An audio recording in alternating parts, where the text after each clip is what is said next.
Maybe don't know. Wow, how did this boulder problem come about? Well, a lot of hard work in building a trail, gaining access. None of that's shown.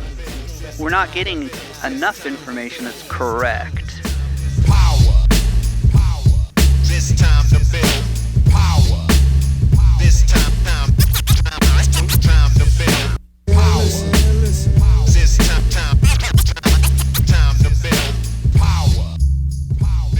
What's up, everybody? I'm your host, Chris Hampton. Welcome to the Power Company Podcast, brought to you by PowerCompanyClimbing.com. I am here at home in Lander, Wyoming, stuck deep into a training cycle and being a new dad for the second time, and hoping that most of you got outside somewhere for the Thanksgiving break and that the send conditions were perfect. Whether you executed or not, I have nothing to do with that. That's entirely up to you. Either way, though, I hope you learned some things. Before we jump into today's episode, I have to let you know that we're having a giant sale for the month of December. Our crag kits and boulder bags are at their lowest prices ever, alongside finger files, finger care kits, apparel, hats, books, and more. We don't do this very often, so get in there before things are gone, and if you're buying something as a gift, do it ASAP, because the post office during the Christmas season is slower than your everyday average off-width climber. And that's pretty damn slow. A couple of months ago at the Joes Valley Festival, I sat down at the Emery County Rec Center and the rodeo grounds at the park there with Stephen Jeffery, a climber who has, whether you know it or not, had a hand in the way most of us currently experience climbing. Several facets of it. While he's mostly known today as the unofficial mayor of Joes Valley, what some of you newer climbers may not realize just yet is that Stephen was instrumental in the role of route setting in indoor climbing. He was on the podium at early climbing competitions. He helped usher in the eras of both bouldering and big macro gym holds. And when I hear the sound of a sloper being slapped just perfectly, which actually is one of my favorite sounds in the world, with that snappy thwack of aggression and belief and rebellion, that is the sound of Stephen Jeffery. Let's get into it. It's time to build. So these little grips that you're pulling out now, that one came from Todd Skinner's old Woody. Oh, man. I actually climbed on that 25 years ago. Directly off of that Woody. Nice. Yeah, my first trip to Lander, Iris, ran into those guys and we went and checked out his wall. Yep. Climbed on it. That's awesome. You may have grabbed that hold 25 years ago. I probably did. And then there's another little granite chunk in there. Oh, yeah. That came off of, theoretically, I have no proof, but I believe it came off of Dave Hume's home wall. Really? Yep. I haven't talked to that guy in a long time. No, I haven't either. And last time I talked to him, I sent him a photo of a bunch of these that I'd been told came off of his wall. And he was like, yeah, they could have. I can't say for sure, but they definitely could have come off my wall. So that's cool, man. And I know you competed with that guy way back, huh? Yeah, he pulverized us all. He was a quiet little monster, man. It was some random kid that, no offense, looked kind of goofy to us. And taught us a lesson that watch out for the goofy kids. That's rock climbing now. Yeah, it was like, holy cow. And he climbed so well. It wasn't that he was strong. It was just he climbed so well, right? Yeah. And so it was super awesome because it was like, you can't underestimate anyone at that point in climbing. Yep. It was so fringe and everything was so new and everyone was going at it. It was like the weirdest looking character would show up and you'd be like, whatever, they're not a climber. And next thing you know, it's like, oh boy, like you're in trouble because you underestimated something pretty hard. Yeah, totally. I have this great memory of Dave from a comp at Climb Time in Cincinnati. And he had already won by a mile, Yeah. but the final boulder he didn't do it. And he was so excited to keep trying it. Like as soon as he would drop off, he would just run back to the start and try it again and try it again and try it again. And time had ran out long before, but he just was so excited to climb on this boulder, you know? Yeah. And that stuck with me all these years, was the excitement that kid brought. Because he never, it wasn't about the competition against others for him. It was about, he's a purist climber in a way. It was always about him and climbing what was in front of him. It wasn't about, he didn't carry one. That was, in his mind, he lost. He didn't do it, right? So in his mind, he was probably still thinking, well, I didn't do it, so how did I win? You know? And that's like that purist climber thing that Dave Humes had forever. Yeah. Because it wasn't like, oh, dude, I won, I'm just going to stop. Well, in his mind, no, I didn't do that climb, so how can I say I won? Mm-hmm. You know? Yeah, I think that's an ethic that was kind of passed down through the way people learned to climb back then. Like the gyms were really early, and I want to establish some of your history before we get too deep into this thing. Yeah. You started in like late 80s, right? 89-ish, yeah. And what was there couldn't have been much of a gym scene. So did you learn outdoors? What did that look like? Yeah. Climbing gyms there wasn't a gym scene. It was all mentorships and outdoors. Yeah. So our climbing started as my older brothers, we were skiers, and we wanted to go skiing and ski the chute that you happen to have to rappel into. So we went and found someone that knows how to kind of rappel. And so we literally wrap a rope around a water aqueduct in a canyon and rappel, and then have to walk all the way back up around. And it was like, well, this walking around kind of sucks. Can't we just like climb back up and fully just rig it of, guess you tie a knot like this. This 8-ring rappel device does this. So if you do it backwards, it should be safe, and just go for it. Like fully just grinding a rope over a wood aqueduct. Like there's no ink. And like, oh, this is kind of cool. Maybe we should start climbing. And then was like, oh, well, how do you do this? Well, everyone back in that day would talk about the Rockcraft book. Mm-hmm. And it was like taught you anchors. But unfortunately, we were lucky that a gear shop in Salt Lake existed called IME. Mm. And the guys at IME were definitely, they're friends for lifetimes, you know. They still tell stories of 10-year-old me and stuff like that, which sometimes is embarrassing, but it's what it is. And then a co-op formed next door, and that co-op formed the Body Shop, and Dave Bell was an inspiration of indoor climbing could be something cool too. Mm. And so we had this garage, an old car shop, the Body Shop. That's cool. And then we climbed in this old garage as a co-op thing. And it was a place I could access because I couldn't drive a car. I was a kid, but the local UTA bus would get me there.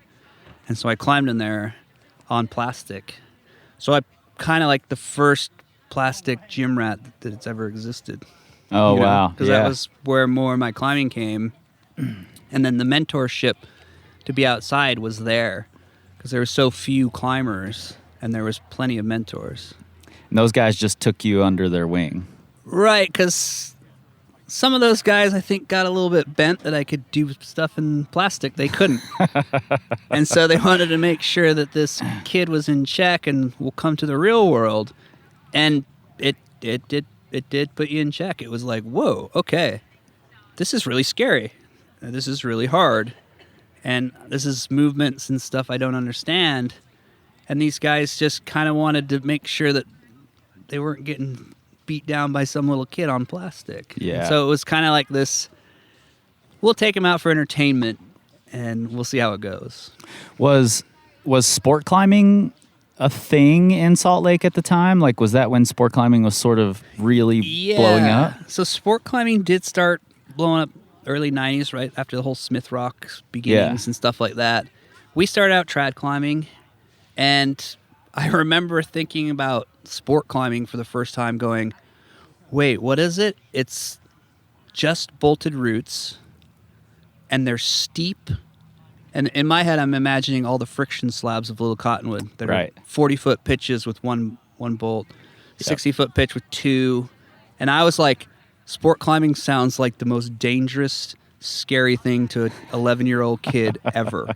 I was just like, I can't imagine this. And so we climbed trad routes. It was fun. You just keep plugging in stoppers and go in.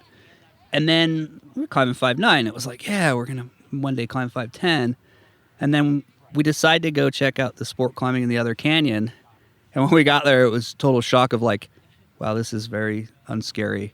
Yeah. Immediately went from 5'9" trad to 5'11" sport routes in like a weekend. And it was like, wow, the sport climbing is different. It's safer in a way. You felt so safe with it. I'm curious, you're like, one of the things that struck me about you when I first saw video of you climbing way back is that you kind of have this quiet demeanor until you pull on. And then you like become this embodiment of aggression when you're climbing. Where did that develop? Was it through the mentorship, or was it something that you just brought on your own? I call it flipping the switch. So coaching kids. So I coached Nathaniel Coleman for a while. And, and the coaching is not about the climbing part. It's about the mental and flipping the switch. And for me, when I was a kid, I was climbing around all these adults. And I always felt like I had something to prove. Yeah. Always. It was like, I'm this kid and I have something to prove. And so I learned to make every attempt count. Every attempt mattered because it was, well, I want to burn off Boone's speed, right? This is the world's greatest climber at this time. And he's standing right behind me and I want to burn him off, right? Because it was like, I want to show off. And so you'd learn to take this seriousness in every attempt, which was really great because it was like, oh, flip the switch, kill mode. But then my older brother was the one that kept me in line of don't be a little shit, right? You can't say something's easy. That's offensive. And I was always like, whatever. Well, it is easy. And then 30 years later, I feel bad for ever saying something was easy in climbing. But back then, I was just this little wiry kid that could hang on to anything. And it was like, oh, well, that's easy. And he'd be like, you can't say stuff like that. And so I learned to control both sides of, well, if I can't say it, I'll prove it. Sure. Right? So it was like, turn around, climb the climb, and prove that it's easy in a way. Not to use your words. Yeah. And that carried on to that footage you're talking about in comp climbing. You know, I wanted everyone to know, like, hey, this is a fun thing. Comp climbing's a little bit weird. We're competing, but that's actually my friend next to me that I climb with. I don't want to think that we're trying to kill each other. We're actually all friends out here. And so I wanted to keep that atmosphere. But then when I turned around, it was like, it's kill mode. This is the goal. This is what needs to be done. If I can get done 30 seconds, that's great. Then I can just chill with everyone again, right? Yeah. And so Well, that's it where set that you up came- well for like the competition scene kind of coming into its own when you were right at the right age to be competing and right at the right level to be competing with Chris and with Nels and with you were on the podium with these guys at a lot of these comps, and it seems like that flip the switch kill mode set you up really well for that. Yeah, and I learned that, and also I learned it is, believe it or not, I'm a chicken, and climbing's scary, and I didn't ever want to fall off anything. And so that focus really came from like, oh man, don't fall off, this is scary. And I was genuinely scared in a lot of ways too. So that mode of don't screw up became even more focused because I was scared of, man, climbing's scary, right? No doubt. And still scary as you grow older, and everyone will admit that taking the whipper or climbing that high problem, it takes a bit to get back to it, People build back up to it. And a lot of people don't hear that, so they just think they go for it. And so it's like, whoa. So that also was a part of a product of me truly being scared of climbing. Yeah. That's interesting. I'm glad you said that because I think a lot of people don't give that fear enough credit. Yeah. You know, and it's the process of learning to feel the fear, recognize it, and then work your way through it. And it's just you and I might work through it in a few seconds, and a new climber might have to work through it over a series of days or whatever. Right. For me, it's years. Yeah, I sometimes. can't work through it quickly. No, sometimes it's definitely like, oh, I need to bring a top rope out here. I need to have a bunch of friends to spot. I need, whatever I can do to mitigate the danger so that I can lessen my fear and work through it. And then the danger, and then in the comp scene too, so the old PCA days with all of our friends climbing, there was also a urgency of these people came to watch us, and I would feel bad if we performed poorly. Me and Chris kind of shared this same feeling of that in these comps. It's like Sharma would show up and be like, oh man, I don't feel very good. When we get these nervous feelings of these people came to watch us, crap, we better not screw up, you know? And so that's where all that switching comes from is like, I would feel really bad if someone drove all the way out here and I just stood on the ground because I couldn't do anything, Totally. At that same time that the PCAs were blowing up was kind of this first big bouldering boom. Was there any pushback in the Salt Lake climbing community for the bouldering boom kind of taking over from trad and sport climbing? So back in those days in Salt Lake, there wasn't the climbing scene. Everyone respected everyone because everyone was a master at that craft, right? So there was always people that you would see and you'd just be like, you knew what they did last weekend. You knew they did that RX trad route. They're not a boulderer.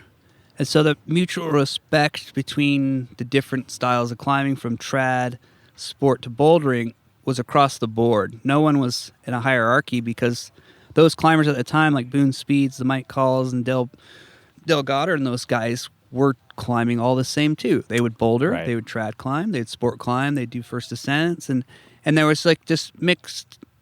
It wasn't a mixed review, but it was an even playing field of each activity in our sport was the same level, and that time there was enough room for us all to grow. The boulders were over there, the trad routes are in this canyon, the sport climbing's in this canyon, and there was enough room to go around. And the old schoolers, they thought it was kind of cool. We had some old legends. Our old Salt Lake City mayor was a climber, Ted Wilson, and he established trad routes back in the late 60s, early 70s, bold climber, became the Salt Lake City mayor for a while, and he still saw it as this is a cool evolution of the sport. I had no idea. It was highlighted for me though. Where I was, there was a bit of a division between boulders, sport climbers, trad climbers, but then 3 Weeks in a Day came out. Oh yeah. And if anyone listening hasn't seen 3 Weeks in a Day, I don't know if it's available online anywhere. Dude, I tried to hunt it down a week ago. It's so good. Classic Mike Call film. I've got it on VHS still. I love it. But in that, they make the first trip that anybody else ever saw to Joe's Valley. Yeah. They also, when their RV breaks down, they find some crack climbs out in back of the shop. And they're just climbing these crack climbs, with gear. They brought gear with them on their trip. Yeah. And then they go to try to climb these new 514 sport routes in New Mexico. Climbing. And that was what climbing was back then. It was climbing. It wasn't broken down into categories so much. We were climbers going climbing. You go aid climbing, and then the next weekend you're out bouldering, and it was totally normal. It's oh yeah, I was doing some scary aid. It terrified the crap out of me. Oh, now here I am bouldering on this boulder that's 3 feet off the ground, and I'm scared for some reason. It was just climbing. How did you get involved in the shaping, route setting side of things? So I was probably 19 years old. So early 90s, the Wasatch Front Rock Gym begins and Rockreation in Salt Lake City. The first kind of bigger gyms open pretty close together. And as someone that can't really drive a car, can't get anywhere, these gyms became places to go. And naturally, you just want to, you start putting holds on. You start, you start creating movement in climbing gyms. Because back then, nothing was marked. It was just holds on walls. Right. And everyone just made up things and you just shared it. It was just a building with a bunch of spray walls. Right. Yeah. It's funny because climbing gyms are coming full circle almost nowadays. Like it went all the way from route setting. Now it's back to this, these spray wall scenarios are really cool. And so that was just kind of how it was going. And then Dave Bell and Rob Gilbert out of Salt Lake start, climbing holds aren't, there's only these few holds, these holds we have here. And it was kind of boring in a way. So Rob Gilbert and Dave Bell decide, let's start a hold company. And that's when Pusher began. And when Pusher began, it was just as punk rock as it could get, It was just, literally they were all kids at the time. Everyone was kids and they were just like winging it, And it was cool. So anyone could pick up a block of clay back then, and foam wasn't even shaped at the time, and make something. And it was like, put it in a mold, It was just how it was. Anything would be cool other than our current holds. Yeah, I've always sort of equated, like I'm pretty sure Mike shaped the Boss. Is that right? Mike Call and Mark Russo kind of work on the Boss because they went on a font trip. Okay, and that was one of the first big like macro holds. Yeah. And even though Mike shaped it, I've always sort of equated it with you because of the like aggressive, physical, slappy style that we saw you climbing with, and we saw, Mike's footage of you, Boone's photos of you, and it all contributed to this like really aggressive punk rock sort of ethic. Right, because believe it or not, jumping around in climbing comps is new. For all you people seeing it now, that's newish. Climbing was a very controlled movement back in the day. It was about holding moves and doing moves, and then it was almost dainty. Yeah. It was like, but then the PCA comp circuit comes around, and it's this young, like, let's make this rowdy, and then these big holds come around that there's nothing to hold on to. So jumping and slapping became the thing because that was the only way we were going to hold on to these things, and so it became this rowdy visual that everyone has gotten of like, how in the world did Chris jump to this thing and stick the side of it? He didn't even get on the hold. Right. He didn't quite make it. And now he's holding on to nothing on the side of the hole, and then it just turns into this chaos. And I think that's where that came from. And it's these images of, I have good fond memories of the Boss and winning comps because that damn thing was on the wall. Yeah. I'd turn around and be like, oh, thank God I can hang on to that hold at least. And all the other little things that I could barely see on the wall, the crimps, I was like, oh boy. But if I get there, I could just hang out. And everyone else was the opposite. They'd look up and be like, oh no, there's the Boss. I'm dead. But me, it was like, oh, thank God I could shake out. Because I knew how well the hold suited me. And that was a style of climbing I really was after and I liked. I liked the aspect of grabbing something that wasn't there and trying to use it versus digging my fingernails into something. Yeah, it's just something I did. I'm curious too. Like I've talked to a lot of youth competitors, like in today's youth circuit, that's really super high pressure, and they're all like, "Oh no, World Cups are a cakewalk in comparison to youth comps." Yeah, I'm curious if that pressure or that like, was there any? Did it get into your head competing with like Chris and Nels and Dave Hume? Was there any of that there? No, I didn't get like nervous or anything. I was honestly kind of maybe doing it to prove a point in a way that anyone can be here if they try hard, right? Because I came out of Salt Lake. My family wasn't well off in any way. But we weren't poor. It wasn't like we couldn't do things, but you had to go and do it yourself. You had to go make things happen. You couldn't just be like, hey, Mom, Dad. You had to do it. And I used it as to kind of prove a point. Like, I felt magazines and stuff would portray stories wrong. Videos would portray ascent's wrong. It's like a skate flick. You watch that person rip out a line on their skateboard, and you're like, Yeah. oh man, that was like attempt 70, Right. you know? And I saw the attempt 70 to do that, but then everyone's only seen the number one attempt. And it kind of bugged me because I felt like people were getting false, realities of what was happening out there. And so I like to go out there and be like, yeah, I worked 40 hours a week at the grocery store and beat them. And these guys are professional climbers, I guess, Yeah. and I'm considered a professional climber too, but not really. And I got in lots of binds as a professional climber or sponsored climber because didn't mind calling them out that, well, you just gave me a pair of shoes. I can go work at McDonald's and buy a pair of shoes faster than calling on the phone and Right. begging you. Yeah. Why would I keep begging? And so I never felt a pressure of it. It was more, for me, it was more of to prove the point of anyone can be here if you want to be here. I never worried about winning or losing. And it probably what kept me always on podiums because it's like, whatever, I'm here. Yeah. Yeah. How did back in those days, the gyms were like, trade a membership for setting. Or, Yeah, a lot of that. Whoever comes in can just set whatever they want, Right. How did you start trending toward route setting more professionally, more as a career and for big comps? So, obviously, you're getting weaker, I guess, or comps are getting harder, and you need to do something, right? A lot of these guys just thought this would last forever. And for some, it's lasted a little bit. Well, for one, Chris is definitely... For one, yeah.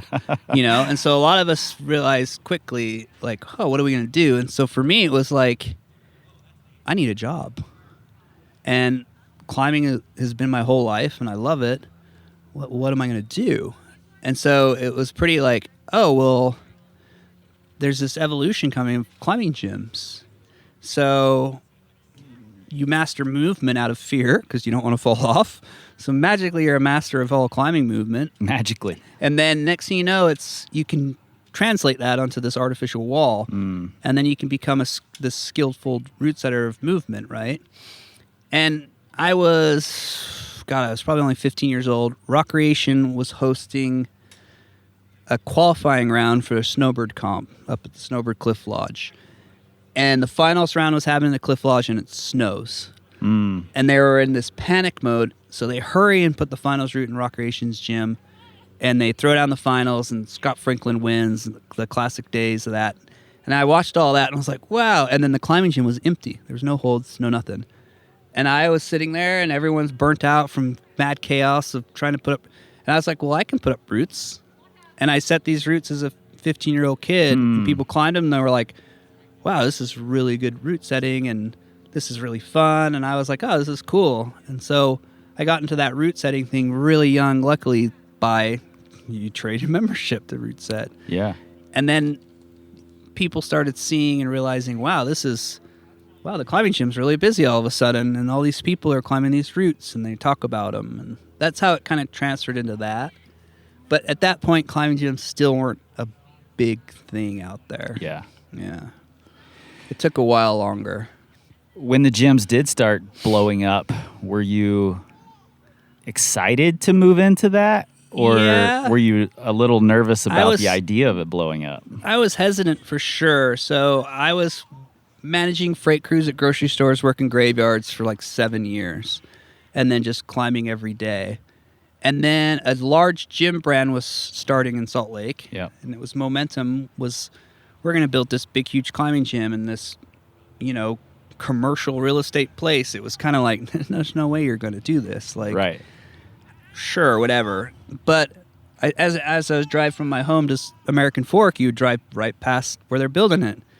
And every weekend you're like, wow, it's a little bit, whoa, they cut the roof off. Wow, oh, there's a hole. And you're kind of like, whoa, they're doing this. And so I randomly was just like, well, I'll just stop in, check it out. I was actually planning on leaving Utah at that time because I felt I'd climbed everything. And I was going to move with the grocery company because they're a massive company. I could go work anywhere. But I decided to go in and look. And I went in and looked, and randomly this guy, Big D Demeter from Welltopia at the time, I knew him from random other things. And he's in this building, and he's like, whoa. And we're like, wow, what are you doing? He showed me everything they're doing, and I was like, wow, this is amazing. And at that point, the gym was thinking about how they were going to start selling memberships. What was their angle to convince people you need indoor climbing and outdoor climbing? And it just happened that me standing in the building really helped them out, because people were coming and peeking around. Were like, well, what's Steven doing here? Does he work here? Like, is he going to be a part of this gym? Because when we lost the Wasatch Front, it really, when that gym was lost, it really, a lot of people didn't know where to, they felt lost with their climbing gyms. They didn't know what to do. They never felt a home. It's not like today where there's 7 other gyms in town. Right. And so they asked me what my plans were, and I said, this is my plans. And Momentum thought they could change them. And they did. They changed that plan for me. Cool. Put me on that path. Well, fast forward and maybe not even fast forwarding that much, because you had Little Cottonwood there, but you're developing bouldering outside. Right. Do you see any parallels between the mindset of route setting and the mindset of developing? Right. Yeah, you do. So I route set, climbed in gyms, and I was like, man, these moves are cool. I want to find them outside. Because I can manufacture any type of route on plastic and in a gym. And this move's sick. And you want to go find it. And so finding boulder problems became a thing, right? It was like, I got to go find it. And so you wanted to do these first descents. But then at that time, too, first descents were kind of king, Yeah. It was like, oh, you repeated that. Oh, you repeated so-and-so's. Yeah, you repeated. Yeah. But you did what? It's like, oh, I did this new line.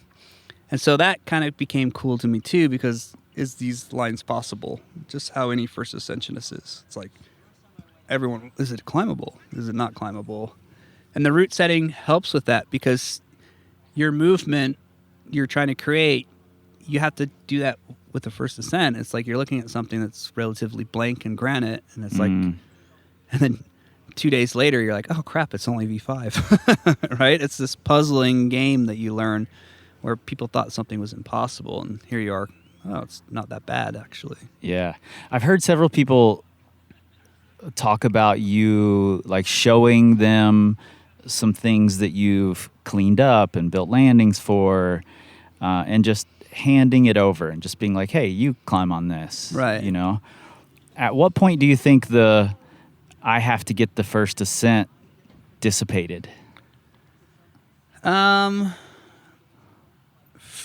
me, it disappeared when I just realized it didn't matter. Yeah. The reason why I got the first ascent is I was the first one to find it. Right. I was the first one that walked out here. Someone else could have done that. So the first ascent kind of disappeared for me because of that. It was like, well, you were just the first one out there.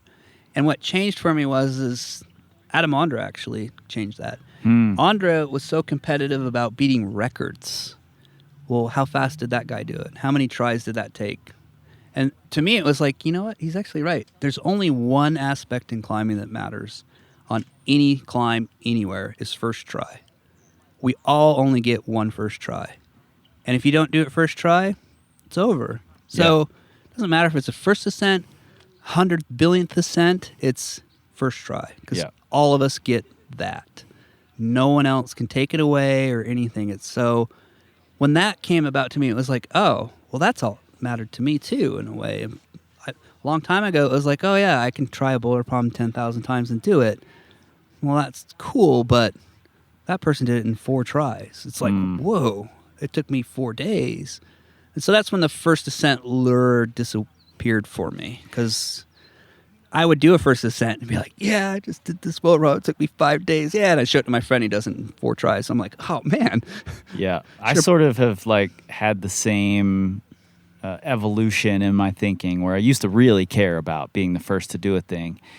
And then I just realized that it's exactly the same challenge for me, whether I was the first or the 150th. Right. know, or the 10,000th. Right. Doesn't really matter. It's still the same challenge. Same challenge, but what's impressive is that person did it first try, Yeah. and you didn't. How hard did I try? You know, It to doesn't do the matter thing? if it's the V1 slab you fell off of or the V10 you flashed. It's like first try. Yeah.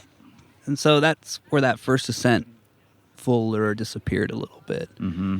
And, you know, you get old. you know it's doable because you've done things. And there's no way in hell you're doing it. So you might as well fix it up and let someone else do it because you know you're not doing that thing. Totally. I find a lot of joy in like cleaning things and making sure the landing is good and then showing it to other people. you Right. know, even if I haven't done the thing yet. Right. For me, I do that too.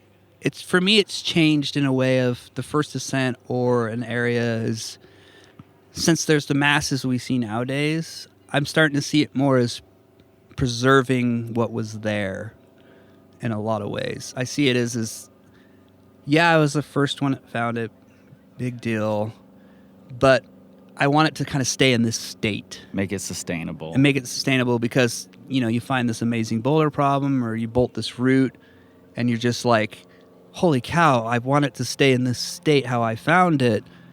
So what can I do to preserve this state? And that became really important to me. And that's how the whole Joe's Valley of everything came about for me, was seeing things change, and it was kind of painful to see the change. Yeah, I think, you know, that's a really interesting part of your story. Like you came in with this like punk rock, fuck the system kind of attitude, you know. Maybe a little too much of fuck everyone attitude. Well, you mentioned that you started climbing around 1989, and I looked up some of the music that came out around 88, 89. Bad Religion was it. Bad Religion had come out. NWA had come out. Yeah. Ice-T released Power. There were all these Public Enemy released It Takes a Nation of Millions to Hold Us Back. All these fuck the system attitudes were pervasive in like popular culture, at least for like the young people who were looking for that. You know? Right. But then somehow you went from Bad Religion to I'm gonna join a trash cleanup in Orangeville, Utah. Well, there's a few phases between there. I had a Katy Perry phase, you know. There was no Katy Perry in there. There was Come on now. phases. There's phases I went through to get through there, right? You know, it wasn't a night and day switch, but it was drastic for my 30 years climbing. You know, it was a 2-year period of just like, wait a minute, these things need to change. Yeah. And that big wave change came with the outdoor climbing and the indoor climbing industry. I was in the indoor industry heavy for many years and watching how that industry was just exploding. And eventually these people are going to go where we all want to go, you know? So it was this very concerning thing that I saw building. Just like being a scared climber, you're always 4 or 5 moves ahead because there better be a jug there to clip that damn draw because I'm so scared. So you develop this always looking ahead of what's coming. And seeing that in the gym industry was quite scary because I know how much fun rock climbing is outside. We all do, but this new breed of climber learning from these gyms don't yet. And when they do, what in the world are we going to do? What's going to happen?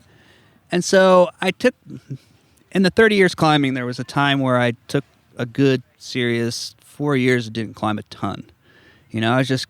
You know, you finally fall out of the romance of it. Yeah. You still love it, but that romance period, you know, and that time frame was when the big gym booms are going. Everything's going, right? And then I go back and visit Joe's, and you could see it plain as day. It's like these starting holds are 3 feet higher off the ground just from erosion. That tree's dead. That tree's dead. That tree's dead. There was a bush there. There was this there. And you're just kind of like, whoa, it changed so quickly to where it was like, well, who's going to do something? Like, who's going to say something or who's... And I just stood there and I was like, well, why does it have to be someone? I can do it. Like, I'm standing here. Why don't I do it? Why don't I help make this sustainable / everyone else can kind of understand it, right? Yeah, well, we're sitting here now during Joe's Valley Fest, and in the last few weeks, we've watched, through some of your posts, some posts from climbers in Salt Lake, that two areas that are near and dear to you, Right. Little Cottonwood Canyon and Joe's Valley, a bunch of things around the V7 level have been chipped. Right. I know how you feel about it, but I want to talk about it. So No, it is. So, in our history of climbing, chipping, manufacturing was some sort of thing. But it was always the first ascensionist, right? It wasn't a established thing. So that's when the beginning of manufacturing and chipping was kind of like, well, this is kind of weird. But no one had ever climbed it before. And then, if some of you remember in Fontainebleau about 15 years ago, someone very disgruntled with the Fontainebleau forest and all the climbers of Fontainebleau, the local legends, decided to take a hammer and destroy classic boulder problems. yeah. Full malicious attempt. Like, it was all malicious. I want to get back at these people. So then it goes on further to where those things were explainable to me in my head. I could justify being really angry and taking away something. I mean, that's how all anger, aggressions, and bad things. Someone is just angry and they need to take something because they just want to replace whatever their void was created. So we get out to this point, and those things, yeah. But a couple weeks ago, in Joe's, we did a little mini trail maintenance on a boulder problem that I'd climbed over 20 years ago. And the hole is enhanced with a 1/2-inch chisel. And I sat there and stared at it, and it was a weird experience. I won't lie. It was this weird, first experience was like, huh. And then it was like, holy shit. And then it was like, mother goddamn fucker. And then it was like, well, this is BS. And then I started going through the whole wave of like, well, why? What? Why? Yeah. And then I really sat there for a while just staring at it. And then I tried the problem once, and then I was like, I'm not going to climb it anymore. It's a different state in a way. It was just kind of like, this is not, what is it? And so then it took me a while to just really start processing why. Like, why would I do it? So I just really put myself in the position of like, did I fail at something I thought I should be able to do? And it's still today, I'm still just like, what in the world? Like, how do I cope or deal with it? And as you go through it, it's like, this is not my favorite thing to think about. Yeah. Well, just to connect some dots here and clarify, because we sort of skipped right over it. The ethic used to be many years ago that some first ascensionists would modify things to make them doable. Right. That has since been heavily frowned upon. So that's not even the case anymore. But especially things that have already been established, you don't change the holds. Right. One of the things that struck me about the photos you posted, because I did the same thing. I'm like, why would someone do this? Right.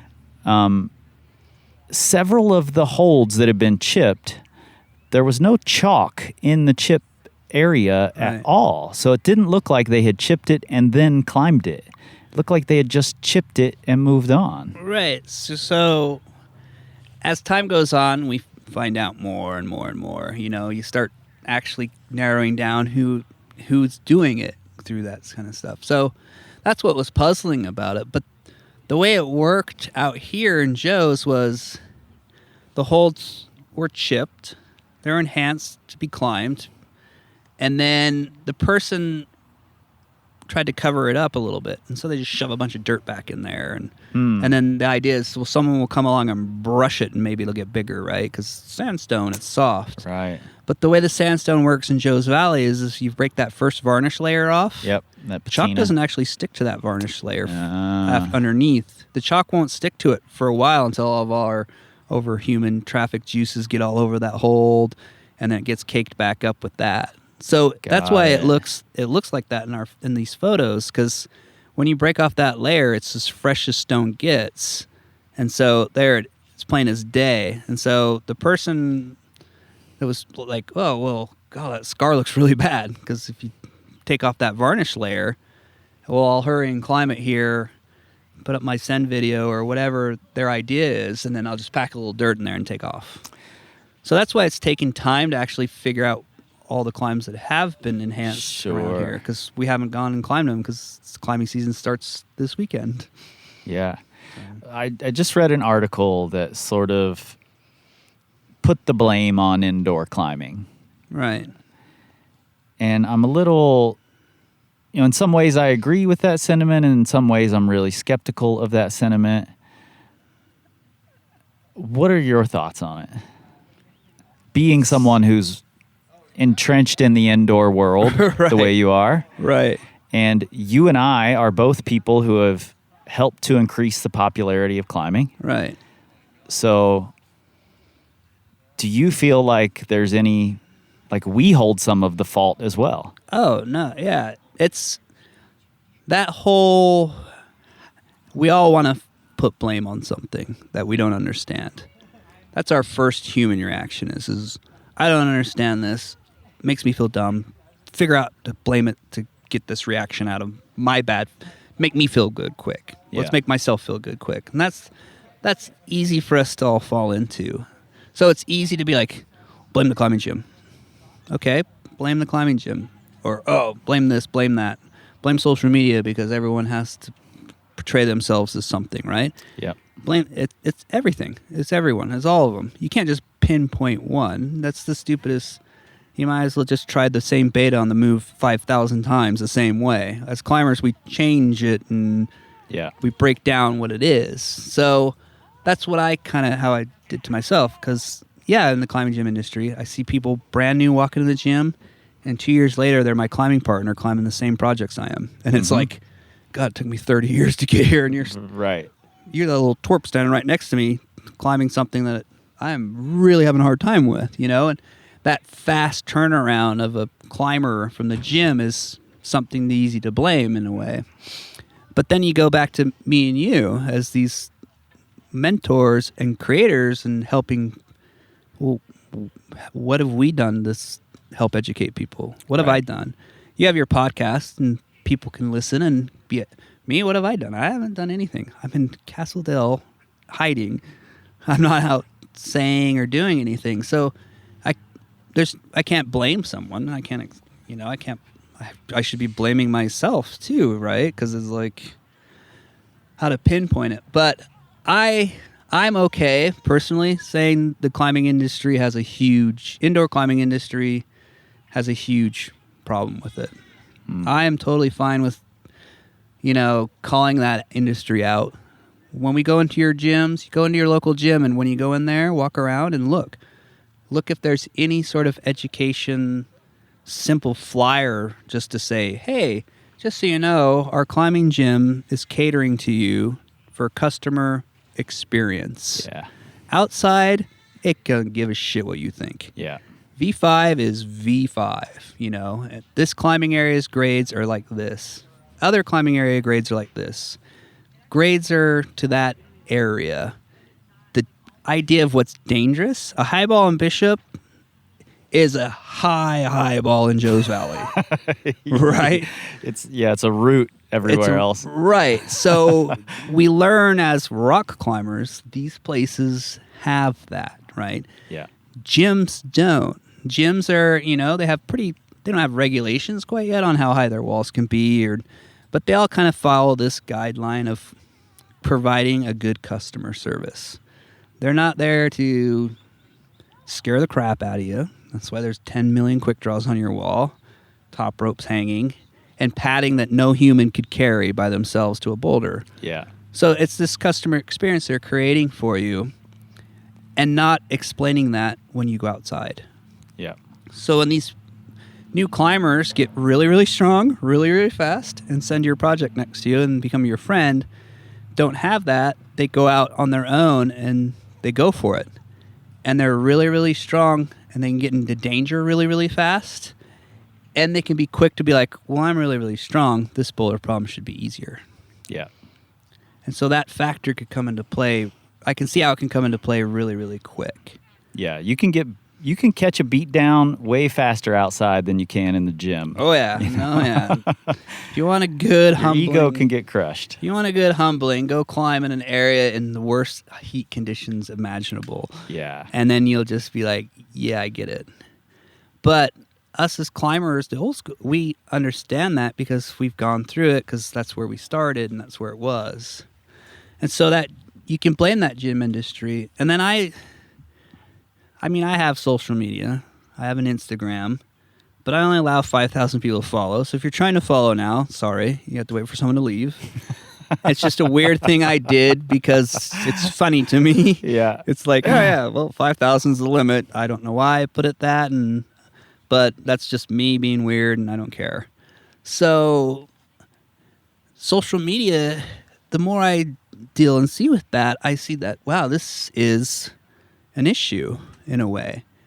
We as humans somehow need gratification of a like from someone taking a crap in the woods.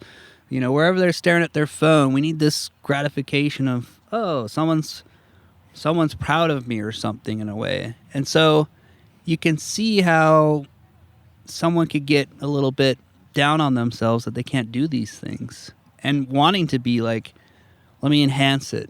You know, it's not that big of a deal. Everyone will be proud because they can all climb it too. You can fall into that trend of like, well, when I just make this hole a little bigger, that's a root setter. It's even more dangerous because it's like, I know if I put a foothold there, Right. the clientele will love this boulder problem. If I don't put that foothold on there, I'm going to hear about it for weeks that I set a crappy route. Mm-hmm. So as a person, you can see how easy it is to fall into these traps. Yeah, that's a common thing that you hear in the gym is like, oh, this is just a bad boulder problem, Right. Or this is just awkward. Right. I don't know that I ever heard that outside before the like gym was the gym scene was starting to boom, because you just accepted what was there and learned to fit yourself around it in some way. Right. Instead of just add another red foothold right there. Yeah. And then now it's fixed, you know. That's where it's that spoon feeding of the indoor climber is really worrisome for the outdoors. Yeah, we talk a lot on here about like the things that climbers can do individually to make sure that spoon feeding doesn't impact them negatively when they go outside. But there are other things we could do, you know. Lana and I have talked about creating sort of ethics courses that get sent to everyone who also buys our like beginner programs, Right. To help them learn what going outside means. Things from, you know, not chipping all the way to how to get in line for a route. Right. You know, right. like how does the queue work here? Yeah, exactly. Right. Where to unpack your stuff. You know. Yeah. Things like that. Yeah. It's getting there, and the problem why it's slow is information. You know, our current state of the world is we thought if we had all the information, everything would be solved. We'd be smart. And now we carry these damn devices in our pockets that just make everyone think they're a genius. Yeah. And it's like, okay, genius, you know, if you have so much information in there, why can't this work? And it's a disinformation age. We're all seeing this as we look in our phone, and I just watched someone climb this really hard boulder problem. Oh my God, this is amazing. But that was 900th attempt. Right. That was, wow, how did this boulder problem come about? Well, a lot of hard work in building a trail, gaining access. None of that's shown. We're not getting enough information that's correct. And so in this disinformation age with that's our problem. It's like, oh, well, okay, I learned just enough to think I'm smart. And that's the dangerous human, right? And so these climbers are going out there, well, he kind of knows enough, or she's been here before, but kind of. And then we're compounding this disinformation more and more and more, and it's growing and growing and growing. Instead of, this is actually the ethic. This is how you get in queue for a boulder problem, you know? Because surfers will tell you real fast. They just punch you in the face. Right. Surfers aren't going to wait. Next thing you know, you're punched in the face and you're drowning, and you're like, I guess I was out of the queue. Yep. Climbers are a lot more friendly about it, which is cool. Well, historically, one of our best sources of, especially local information, has been guidebooks. Right. You know, you're going to an area, you buy the guidebook, you learn what the local ethics are, you learn your way around, where the private property is versus the public property, Right. what you can and can't do, sort of. And I think now with the proliferation of Mountain Project and online information about here's where this boulder is, go try it. Right. I think some of that is getting lost. And sure. You just released your Joe's Guidebook, which is a long time in the making. Yeah. On the Kaya app. Right. With the chipping that just happened, how are you feeling about having that guidebook out there on an app? Is it a good thing? Is it a bad thing? Right. So people that know me know I just will say whatever the hell I want, and that's fine. And I'm totally fine with that. And I'm fine with myself and how I feel about things. When I've been working with Kaya for a while with an old friend, Dave Gurman, you know, it was, let's make this guidebook. But the second I found the chipping, the first reaction was, fuck everyone. Why the fuck would I share this? Why would I care where all this stuff is? Why would I give someone the golden ticket to destroy everything? And the honest opinion of why I didn't release my book in the beginning was Joe's Valley was in the transition of local and climber. And my thought was, why would I put a book in the food ranch? And the first thing we talk about is the fragileness of amazing classics from Rain, and a local read it and go, well, I know how to get rid of rock climbers, and take a hammer and go smash every hold off. So it exactly happened what I didn't want. It was like, holy shit, did I just manifest this whole nightmare for myself by not releasing it 10 years ago? Because my fear was a local with a treasure map of gold to get rid of us. You know, now the treasure map of gold is like, oh, well, don't have to worry about a local, you know. I'm about to worry about someone that's ego can't handle the grade and needs to enhance it. So it's painful in some ways, right? Yeah. But I see it doing the guidebook with the Kaya app. I teamed up with the apps because, for one, I'm not going to say me and you are old. But we are. We're older. We're relics, or at least approaching relic staring at our status. phone is kind of alien to us. It's a little bit weird. I'm getting better at it. Gives me a headache. When it's like, why am I looking at this weird device that just pisses me off all the time? Yeah. And anytime something comes in on it, I'm angry. You know, it's like, oh, why would I want to look at this more? You know, it was kind of this, well, what do I do? But the future of everything is if you think about it, you know, it's helpful. We're not cutting down a bunch of trees to make a book in some way. There's good aspects to it, and then there's the old man headache aspect to it when I stare at it, right? Yeah. But I chose to do the app because I don't want, it's easy for us to crowdsource things. It's easy for us as humans to geotag things. It's easy, anyone can put a video up anywhere of anything. And so I chose to do it this way because I set it up that the authors of these apps on Kaya, they control and own their guidebook still.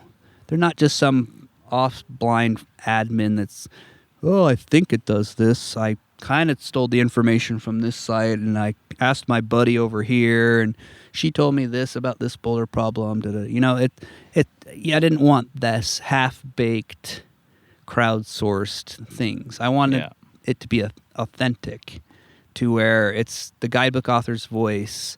They can explain the boulder problem how they wish. They can put way better history of all the climbing in there. And when these apps can keep growing, you're unlimited space. It's the cloud of the internet. Whoever knows how far that's going to keep going, and you can just keep shoving info in there. And sure, someone probably won't read the 5-page novel of why it's called Trent's Mom, but someone might and think it's the most hilarious thing on the planet. Mm-hmm. And so you can do that in your book, and you're not taking up pages and paper. And it's instant. We can modify anything. So if something's changed, access has changed somewhere, you can just be like, yo, hey, not just new gym climber, but hey, everyone, I've been climbing here for 20 years. Why can't I come here anymore? That guy is going to do that. I've been climbing on this cliff for 30 years. No one can tell me I can't. It's like, well, technically it became a nesting area for birds, and it's actually really bad if you climb here. And then that person just goes for it, and next thing you know, your cliff's closed. Yeah. Because the guidebook didn't say that, because it's out of print. And So all that is why I really pushed to do that. I'll still do a print version that everyone can have and write in it and all that stuff. But I really pushed because it's going to happen without us. Yeah. So all us guidebook authors and anyone out there, you're going to get left in the dust, because this will take over. So why not help it and grow it in a way together versus just what one rando thinks of a boulder problem and puts it on Mountain Project. Yeah, well, I think that sort of evolution is a survival technique, for us relics. Yeah. But it's also, I think guidebooks are a survival mechanism for climbing too. Mm-hmm. A lot of the old school idea is that if you build it, they will come. Right. You put the guidebook out, you're inviting all these people. But now it's so easy to find that information online. They're going to come anyway. Right. And they're not going to know, especially in an area like Joe's Valley, where we need to keep this relationship with the locals in a good place. Mm-hmm. They're not going to know anything about the surrounding area. They're not going to know where to park when they're on that narrow canyon road. They're not going to know which trails to take. And Joe's is a confusing ass place, Yeah. So it's very easy, even with a guidebook, to get lost. So without one and just knowing, there's a boulder up there somewhere. Yeah, I have a GPS coordinates. Walk straight. Yeah. Okay. Exactly. So I personally think guidebooks do a good service, and having them evolve is a natural step. Yeah, and we have to. It's just like climbing, We have to evolve to try to climb harder. These people climbing these giant mountains, speed mountaineering, that stuff, they're evolving in these crazy ways, and everyone needs to understand that you have to evolve yourself, or if not, you might as well just sit on your couch and eat potato chips and watch Wheel of Fortune every day. Which isn't such a bad thing. Yeah. It's good that there's some mitigation of control, fear, and all that kind of stuff. But the guidebook things are important, and I kind of see it as I can use this app and help provide information faster and not be the old curmudgeon-y guy at the boulder just yelling at people, expecting it to happen that way. Yeah. Right? My guidebook's not going to yell at you and say, but it's information that someone can get, and then I don't have to be out there and go, holy shit, what is this? Does this person really think this is like normal out here or okay? But I can't get pissed because what the hell do they know? They probably at their house is probably sheer chaos in their apartment. There's probably shit everywhere, and they're just used to that. But when they come outside, it's like, it's like, wow. And so it helps prevent me being angry. In Joe's, we have a lot of good sayings about seasons around here and stuff. So I like to say, it's springtime in Joe's Valley because all the license plates turn green and the tick marks start growing. And that is 100% true of Joe's Valley. If you're here in that season, Colorado just shows up and plates are green, the tick marks grow. It's just... Yeah. Same thing happens in Wyoming. Right. There's no way I can deny that. I can't deny that. But you know what? That's just kind of like, their boulders are that way. And it is, because when I troll the internet, because I'm a troll, watch out, I troll all of you. I look and watch these videos, and I'm like, man, if you can't tell where that handhold is, you just, obviously the boulder problem's above you. Like, if you can't muscle memory these things and you can't do this, you know, it's to the point where I was kind of bagging on some Coloradoans, I think, or just some randos that smoking Joe, and we're up here in Joe's, and this dude has this tick mark that, I mean, I was unexplainable tick mark. It looked like art to me for a minute. And I was just kind of like, huh. And I proceeded to brush it away without saying anything. And I'm the bad guy all of a sudden. Yeah. And I was like, yeah, this will be funny. Oh, I'm the bad guy. I'll just brush it away here. And I'm like, oh, yeah. I hiked the boulder problem once, hike it twice. As I'm doing it, I'm completely muscle memorying this boulder problem. And then I look at them all, and I take my hoodie, tie it around my eyes, and climb it blindfolded. And said, you should probably do more art. You might climb it. I climbed the thing completely blind. And it's like, if this is how you have to do the boulder problem, it might be above you. Maybe work towards that better. You know, it's like, what in the hell is going on here? An old man did it blindfolded. Well, Stephen, it wasn't red and obvious. You know, you have to know exactly it's not where to glowing go. on a kilter board or all those training boards. It's but it's just here with the guidebook coming and guidebooks going, that information can be used. But then what's also important is with the guidebook, it helps give everyone else a voice, not just me being a gatekeeper. It's not me going out there and saying, what the hell's wrong with your dog? What's it's everyone has this information of this is the general rules that we go with for this area. You know, because every area is different. There's invasive species of plants. People don't know this in Joe's, but the juniper tree is invasive. When I worked with the Forest Service, it's terrifying. He whips out his chainsaw and gets this smile on his face and just starts mowing them down. Yeah. And you're just like, no, that's providing shade. And they're just like, it's an invasive species. Yeah. None of us climbers know that, because if you go over into Tahoe and you touch a juniper, you're going to jail, right? And so these guidebooks are important to create this info. So then when we're all out there and someone's new or someone's never been there, we always do that. We go up to someone, hey, have you climbed here before? Oh, yeah, I climbed here, this. Oh, this problem's great. That's a standard exchange of climber in a lot of ways. But now that standard exchange is, by the way, it rained yesterday. Maybe we wait till this evening to climb. Or, oh, hey, by the way, you actually don't park in this canyon, or you don't, this canyon's a ranch road and there's ranchers, or you go out to cliffs and it's like, well, we don't leave our draws hanging on these cliffs because, that's what's important with these future of developing a guidebook, not just to give the guidebook author the voice to be this gatekeeper.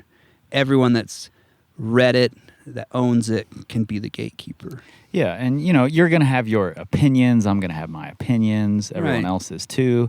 But really, what's at stake with a lot of this information is the climbing area itself. Right. Like we're trying to make sure we retain access and a good relationship with the locals, and that's what's at stake. Yeah. So Because if you really take your climbing area and break it down, one thing I did to really help us in the climbing community of Joe's Valley is I'm on the Trails Build Committee with the county. I sit on a board. Every month we meet, so it's all of us, Forest Service, BLM, it's OHV people, it's it's all of us are in a room once a month talking about the future of Emery County's trails and visitation and how we manage and mitigate everything. And so when you start working with those agencies, that's what you really learn. Like, you're not even on their map. When you set their map down and look at it, there's white, there's green, and that's that land, and that's who manages it, and that's that. Your climbing area can be on this, and you think you, as the climber, own it. yeah, you're the most important thing there. You're far, far from it. And so if you're looking to better your climbing area, because a lot of people ask me, well, oh, you did all this amazing things for Joe's Valley. It's like, no, I didn't. a bunch of people did. It just, unfortunately, the Real Rock kind of portrays that I'm some sort of whatever Joe's, and it's like, well, no. I honestly, when I watch that Real Rock, it kind of disturbs me a little bit in a way, because there was so many other people involved to make that happen. It wasn't just the weird haired guy that climbs out here. It's not that. It was, and so it kind of bugs me a little when I've only watched it twice, honestly, because it kind of bugs me, because so many people are involved. So all these people always ask, well, how do I make, what did you do? And it's like, well, the simple things. You get as many people involved that has the say of that piece of property, that land, that area, and you work together to make it best.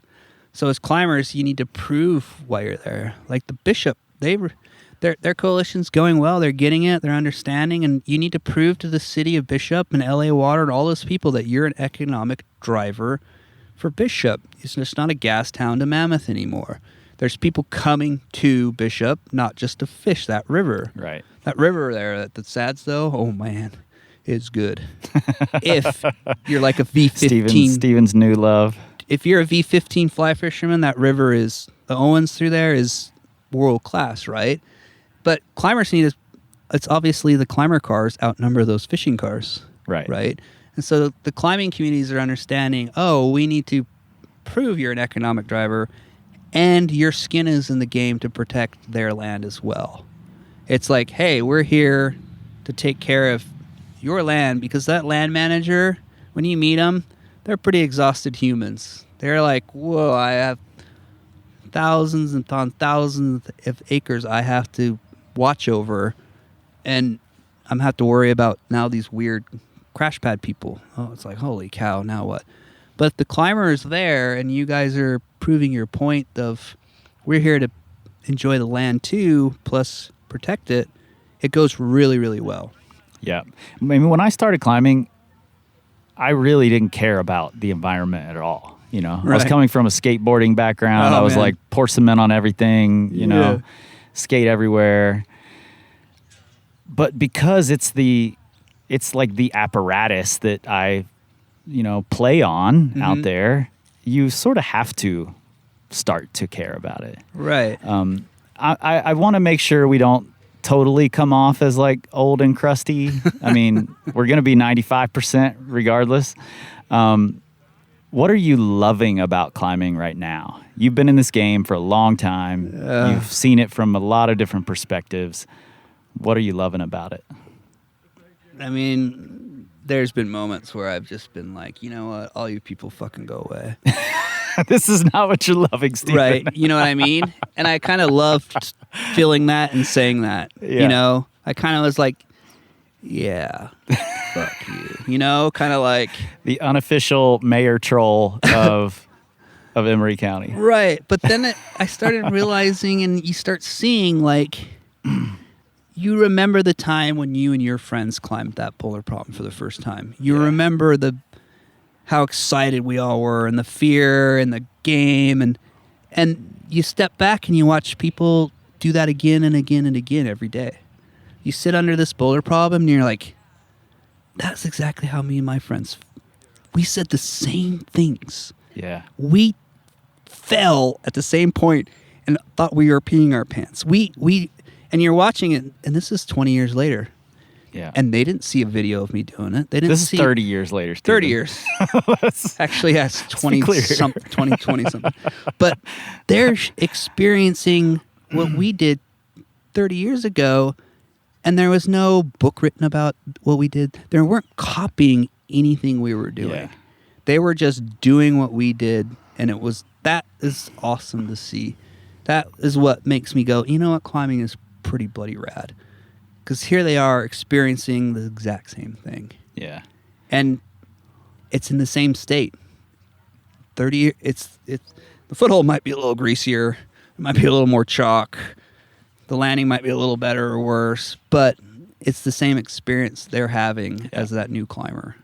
And that's what really makes me happy about going out there and climbing with everyone. Because, no offense to all you strong climbers, I could care less you climb the hard problem. Same. You should be able to climb the hard problem because that's all you guys are doing. It's like, if you didn't climb the hard problem, I would actually Now you know why I make fun of you, because I'm like, here, jackass, this is actually easier than the problem I heard you did last week, and you can't do it.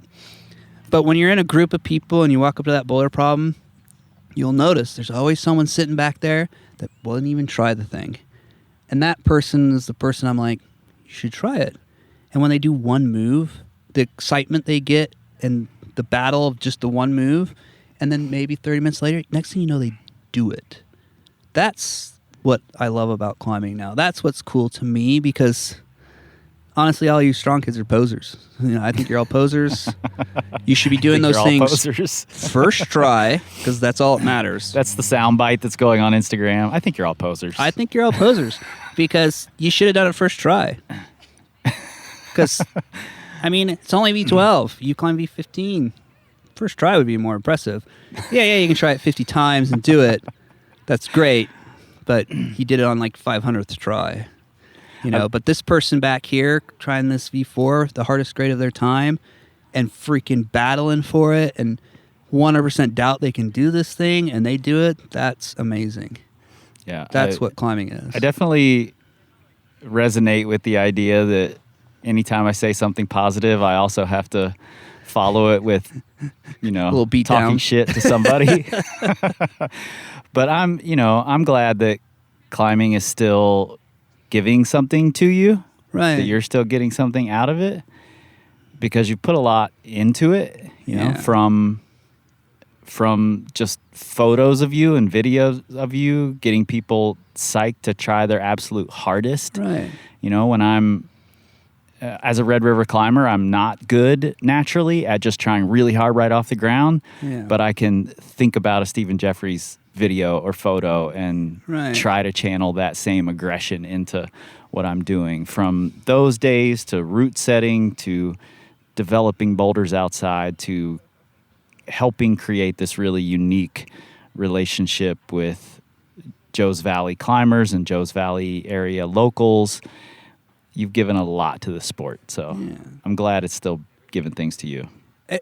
And it will, because I'll always find what it does. And right now, what's amazing, I don't show it because I'm not soft. And if anyone thinks I'm soft, that's BS. I'm not soft, okay? But I don't want to show it. That you did join a trash cleanup here in Orangeville. I'm just saying. But I'm not soft. Sometimes it appears that. But when people come up to me and they thank me for all of the Joe stuff and trails and all that stuff, I may be like, yeah, whatever, kid. But deep down inside, I'm really proud of it. And I'm proud that these people are enjoying something that I luckily have the time to do for us all. Yeah. Makes your little heart grow 2 sizes too big. Right. Yeah. That stuff it makes you feel like it's worth it. And I like to deep down inside think that those people that really come up to me and say that and truly heartfelt mean it, they mean they would do it too. They just don't, unfortunately, have the time like I do. And sometimes they will. Someday they will. Right. And there's lots of ways to contribute. And I think you've shown that through the years too. So. Yeah, simply they'll roll a little rock out of the trail when they're walking by, and that's a contribute to helping. Yeah. They're not building miles of trail, but there's the little bits. And that now is, honestly, I'd rather build trails and fix landings than cold climbing right now, in a way. Because it's kind of has this feeling of accomplishment, just like summoning a route, a mountain, a boulder problem. It's this accomplishment, and it's a shareable one. Yeah. It's not a selfish, I climbed V15. And it's back to that same creation you were doing, setting boulders for people for the first time, I never, in my route setting days back then, I never set a route for me. I never set a boulder problem for me. It was always for the customer base. It was for my friends, and they come in. You could see that they're having rough days at work, and here they are climbing on my route, and you can see their day change. That's why I did it.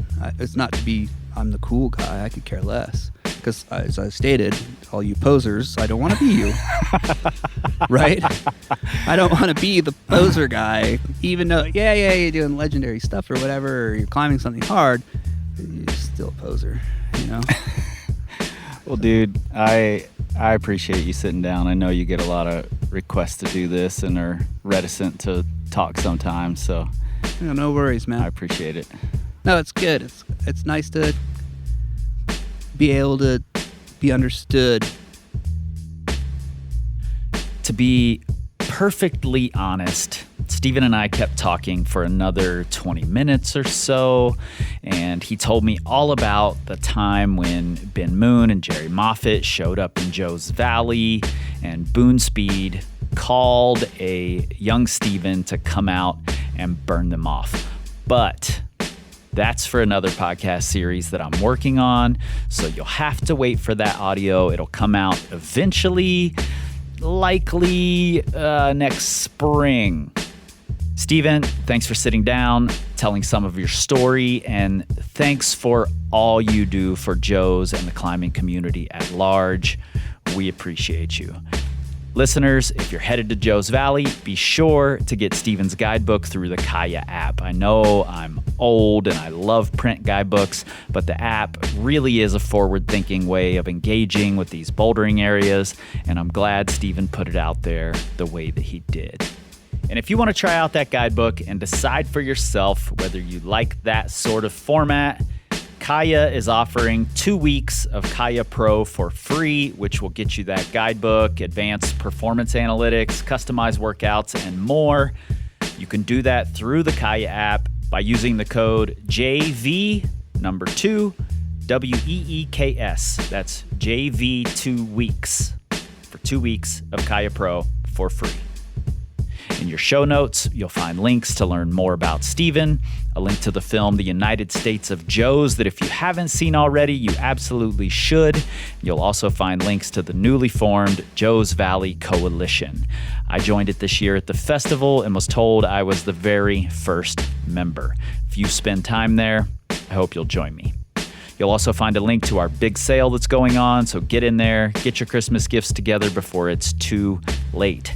You can support the podcast by becoming a patron, buying a training plan or a course from the Power Company Climbing Academy, or simply by leaving us a review in your podcast app and telling a friend.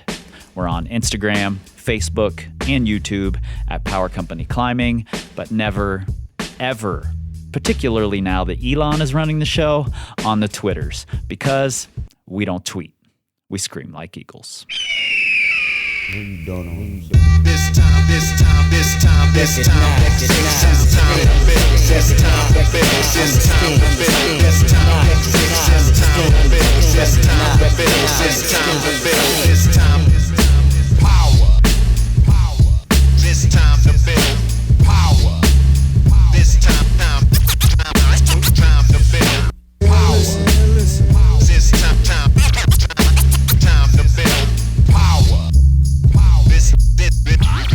This time to build power. This time to build power.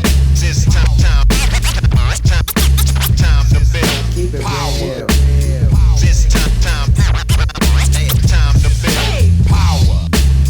This time to build. This time to build. This time to build. This time to build. This time to build. This time to build. This time to build. This time to build. This time. Cause Jah is the sinister character.